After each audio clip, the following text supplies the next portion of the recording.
Kia ora, I'm Chelsea Daniels, and this is The Front Page, a daily podcast presented by the New Zealand Herald.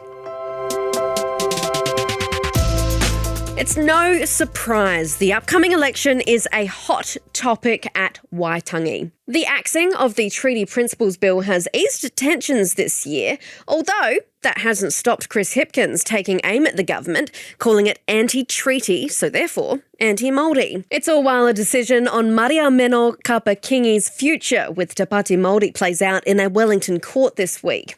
So what is the atmosphere of Waitangi? Who's there and who's not? Today on the front page, Newstalk ZB political reporter Ethan Griffiths is with us from Waitangi to break down what the event means. Ethan, last year, obviously a significant rally took place and ACT leader David Seymour's microphone was taken off of him while he was speaking. So what's the vibe this year? Yeah, Waitangi is an interesting place, right? Because it's called a festival. The week's events is called the Waitangi Festival. So there's kind of an upbeat celebratory mood here most of the time. But then, of course, today where we have the Pōwhiri welcoming the country's leaders onto the marae is when it gets a little bit more tense. There are protests building directly outside from me right now. Speaking to you right now at 10 o'clock, we have the politicians coming in onto the marae in about an hour. So protest is building around the treaty grounds at the moment. It will be interesting today to see just how big those protests are. Of course, last year we had the Treaty Principles Bill debate in the midst of Waitangi Day, which made it very tense.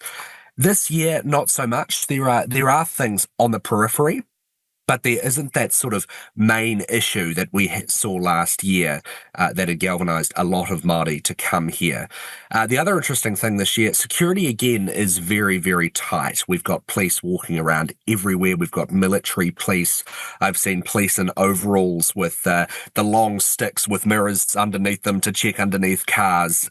Diplomatic protection services here as well, protecting politicians. The security is very, very tight. So there is some expectation of protest today. Just how large that will be, though, we're not sure. Tell us where you are, Ethan. You're in the car at the moment. Are things outside looking a bit dreary?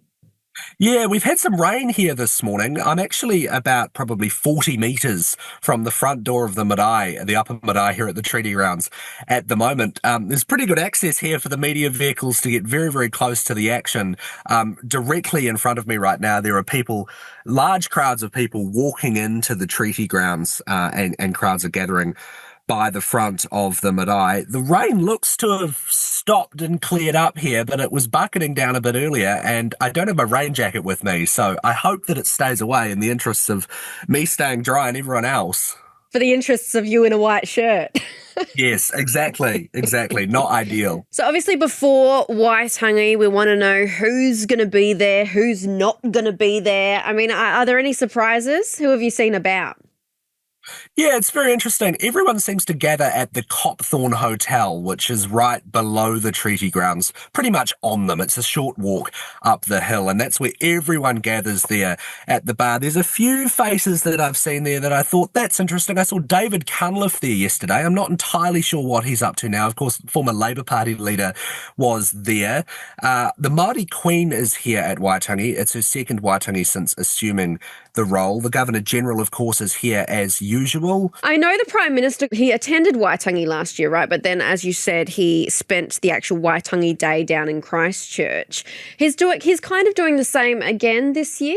Yeah, he is. He'll be spending the day in Auckland. He'll be leaving Waitangi either today or early tomorrow, of course, after today's Pōwhiri. And the interesting thing about Waitangi is that most of the events actually happen in the lead up to Waitangi Day itself. We're talking the Pōwhiri, we're talking the meetings. Of course, the big thing about Waitangi is the meetings that happen in the side rooms and behind closed doors with iwi leaders, different parties and things like that. So the day itself, tomorrow, we will be having a dawn service here at the Waitangi Treaty Grounds, and then everyone kind of goes off and does their own thing. Of course, there's live performances here at the grounds.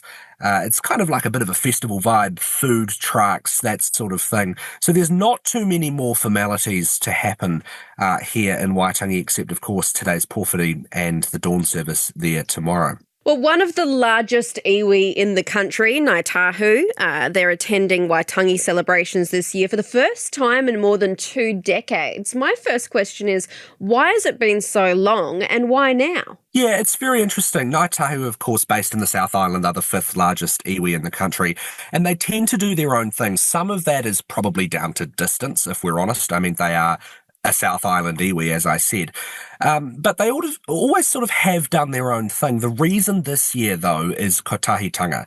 You'll remember about 2 years ago, the late Kingi Tahitia sort of called upon Māori to come together and show unity in the face of what they saw as quite harmful policies from the government. And as a result, Ngāi Tahu this year has decided to attend events here at Waitangi. Last year, they held their events as usual in Canterbury, which Prime Minister Chris Hipkins actually attended himself. He's up here this year, obviously so is Ngāi Tahu. They had a pōwhiri early this morning on the lower marae, the TT marae, just before the Waitangi Bridge there, which was very well attended, so it will be interesting to see the crowd from Ngāi Tahu here today as the politicians are welcomed onto the marae.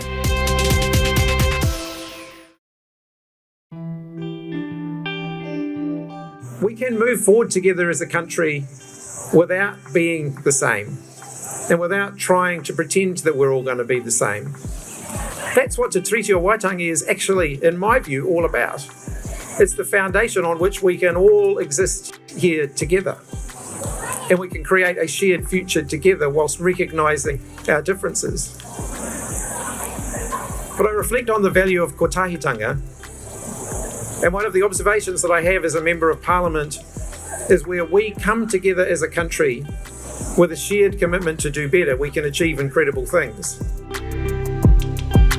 I saw the other day, actually, Chris Hipkins, he took aim at the government's review of provisions in 23 laws that include the principles of the treaty and whether or not to remove those clauses. Will that be a big talking point, do you think? Yeah, I think it will. And as you say, Hipkins has spoken about that this week, labelling the government anti-treaty and by extension anti-Māori. Now, as I said before, it's a little bit different this year because that sort of big behemoth in terms of the Treaty Principles Bill we don't have. We've sort of got those little issues on the periphery. These are things like removing te reo words from children's reading materials, redesigning the passport so New Zealand goes above Aotearoa. And I think the general vibe of Māori here is that these are issues on the side, right? Some of them see them as a little bit petty. These are small things. They're not major things that's going to shape the Crown-Māori relationship, but it is very interesting to see how much Chris Hipkins has been talking about that, and the Greens as well. Well, Labor and the Greens came out in a show of force at Waitangi straight off the bat. Do you reckon that's a bit of a taste of what's to come? Yeah, it's very interesting because usually in election year, political parties, people are aware that the Greens and Labour are natural coalition partners, right? But especially in an election year, they tend to do their own things. They put their own case forward. Of course, they have varying different policies on things like tax, on things like climate change. There's different thoughts there. But they did decide to come together this week at Waitangi, I guess to provide some contrast to the coalition. Of course, you've got Winston Peters kind of splitting with the government as a whole at the moment over things like the India FTA. Of course, National and ACT had very different opinions on the Treaty Principles Bill. So they're coming together to try and show that there can be a cohesive relationship together. Of course, it didn't really work out for them that well because we had the news about Penny Henare, Labour's most senior Māori MP, resigning from Parliament in a couple of weeks, and that took all of the air out of what they attempted to achieve. The other thing, of course, as well, Te Pati Maori, they aren't going to form government on polls at the moment without Te Pati Maori. They were nowhere to be seen, and Chris Hipkins is repeating his line at the moment that they have to sort out their internal battles before he can consider them a potential coalition partner. Well, speaking of those internal battles, it's all happening in Wellington courts at the moment, hey, with Mariameno Kapa-Kingi's situation there. Tell me a little bit about how that's going. Yeah, I was in court on Monday. Now, for those who aren't fully caught up with this, Mariameno Kapa-Kingi was booted from the Māori Party late last year. The reasons for that were allegedly misuse of party funds and bringing the party into disrepute. Now, she went to the High Court to try and, overturn that decision. She's seeking an injunction that the decision was unlawful. On an interim basis, she was reinstated by the court late last year to the party, pending a full hearing, which happened this week. I was in court on Monday, and it was very interesting. It was sort of both sides going through the party constitution to see exactly what the deal is here. Now, the party constitution, the part where she's been expelled, talks about misuse of party funds. The issue here actually is parliamentary funds. That is what she's accused of misusing. There's legal definitions. Does that fall under party funds if they're technically parliamentary funds? The other question, of course, the other leg to her expulsion was bringing the party into disrepute. The question is, did she do that? Or did her son do that? Edu Kapa-Kingi, of course, came out, labelled the party leadership dictatorial, and the claim from Kapa-Kingi's side is that part of his comments are being lumped on her to try and paint a picture of her being disloyal to the party. So it's a very interesting case, especially in election year, and especially up here at Waitangi as well. Of course, this is Mariameno Kapa-Kingi's seat. This is Te Tai Tokerau. She's here. She's just spoken at the Forum tent earlier this morning. So it will be very interesting to see where the High Court lands when a decision comes out, hopefully in the next few weeks. And you mentioned their big news this week with Labour's Peana Henare calling time on politics. What did he say the reason was? He said that he had considered it before the Christmas break and decided to go away over summer and have a think about whether he had a future in Parliament. Of course, it's been a pretty gruelling few years for Peeni Henare. He lost his seat of Tamaki Makaurau at the 2023 election, and then, of course, the incumbent Māori Party MP there, Takutai Tash Kemp, sadly died in 2025, and there was a by-election held there last year, which he lost by quite a substantial margin to Oreni Kaipara. So he's probably feeling, he freely admits that he's feeling a bit bummed out as a result of that. There is some questions over whether anything else has happened here. Shane Jones, the New Zealand First Minister, who happens to be Peeni Henare's cousin, says he would like to hear the whole story, and he will be looking at the Kumaravine to see what he could glean in terms of what's happened there. Peeni Henare last night actually attended Shane Jones's famous Waitangi party, which is very interesting. The other interesting thing here is the timing of it, right? This happened while Labour and the Greens were holding their sort of joint press conference there to try and set the agenda with some sort of, show of solidarity, and then this news comes in over the top. The main question here is, has anything happened behind the scenes? The interesting thing about Peeni Henare that a lot of people forget is that he is the most senior member of the Labour Māori caucus. Everyone looks at Willie Jackson, but Peeni Henare has been there since 2014, which is a very long time, and served as a minister as well. So it'll be interesting to see where he goes next. He'll be leaving Parliament in the next few weeks, and I'm sure his valedictory speech will be one to watch. Well, it was going to be on the horizon. Hey, I saw that Dave Latelli said on Herald Now a couple of weeks ago. My New Year's resolution is actually to be less worried about the government, the serenity prayer, don't worry about things you can't control. I can't control them, so why am I so stressed and depressed about them? But I was, I've always flirted with the idea, and then I was asked by someone from the Labour Party, a good friend of mine, if I'd want to run for Tamaki Makaurau, if I'd be keen. I actually spoke to him this morning and I said, Dave, obviously you knew something was going on. Is Shane Jones just stirring the pot, or is there something more nefarious? He said that he didn't really seem to know that there was anything going on, but he did have a sneaking suspicion that Peeni Henare would give up the seat, given that Willie Jackson came and asked him about it. So stay tuned, I suppose. That was our suspicion as well. Of course, we heard that on Herald Now, and I went to Labour and said, what's going on here? The answer I got back was that it was just in case was the answer there. So clearly this has been brewing for a wee while.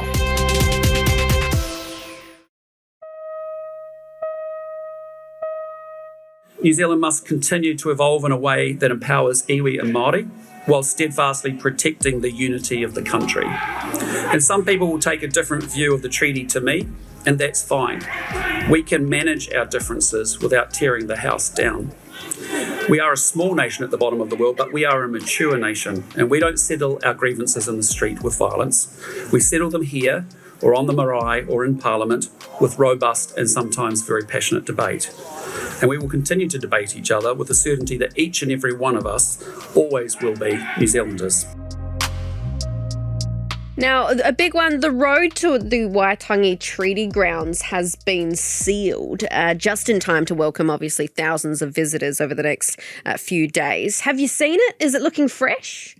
I have. This is actually a really good story, this. It's quite funny as well. So there's two ways in and out of Waitangi. There's the one-lane bridge, or the Manu Bridge, as we call it, where everyone jumps off into the harbour below. Then there is the road out the back of Waitangi, which takes you back through into Paihia.